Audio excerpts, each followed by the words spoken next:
নমস্কাৰ, আজি মই আপোনালোকলৈ ঘৰত সহজতে বনাব পৰা পিঠাৰ ৰেচিপি এটা লৈ আহিছোঁ। আপোনালোকে এইদৰে বনাব পাৰিব। তেতিয়াহ'লে আহকচোন ভিডিঅ'টোৰ মাজলৈ।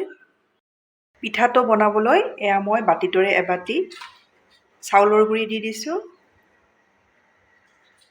মই আধা বাতি চুজি দি দিছোঁ। 5-6 চামুচ নাৰিকলৰ গুড়ি দি দিছোঁ। একাপ গুড় দি দিছোঁ। মিহিকৈ কাটি এইদৰে দি দিছোঁ। মিঠাৰ বেলেঞ্চৰ কাৰণে সামান্য পৰিমাণৰ নিমখ দি দিছোঁ। এতিয়া মই এই গোটেইখিনি এইদৰে মিক্স কৰি লওঁ। ভালদৰে এইদৰে মই মিলাই ল'লোঁ।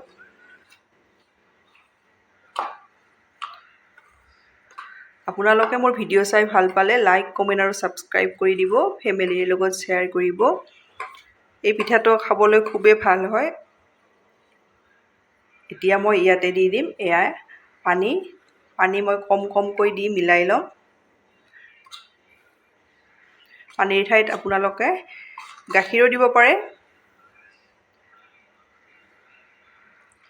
একেবাৰে দি নিদিব। এইদৰে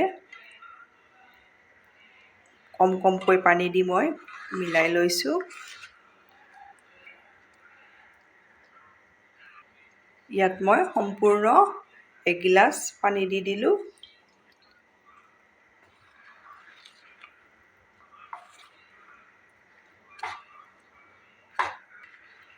ইয়াত মোৰ এগিলাচ পানী সম্পূৰ্ণ দি দিলোঁ।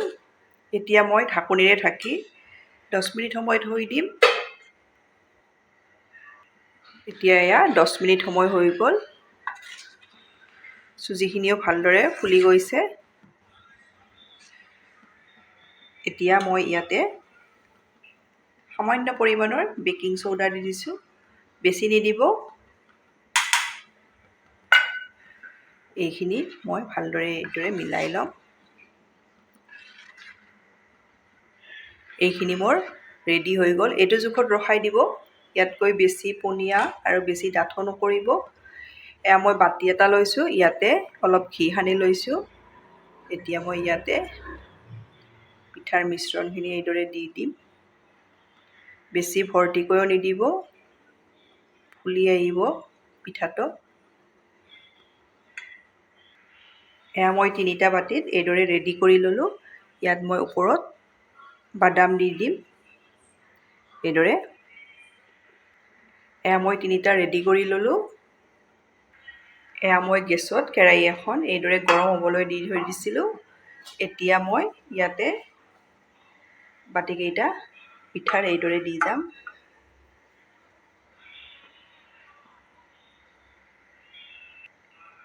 এইদৰে দি ঢাকনিৰে ঢাকি মই 15 মিনিট সময়ৰ পাছত চাইছোঁ।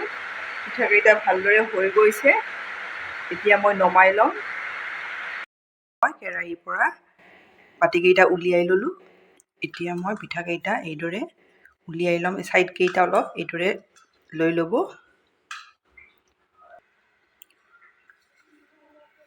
দেখিছেনে কিমান ধুনীয়া হৈছে।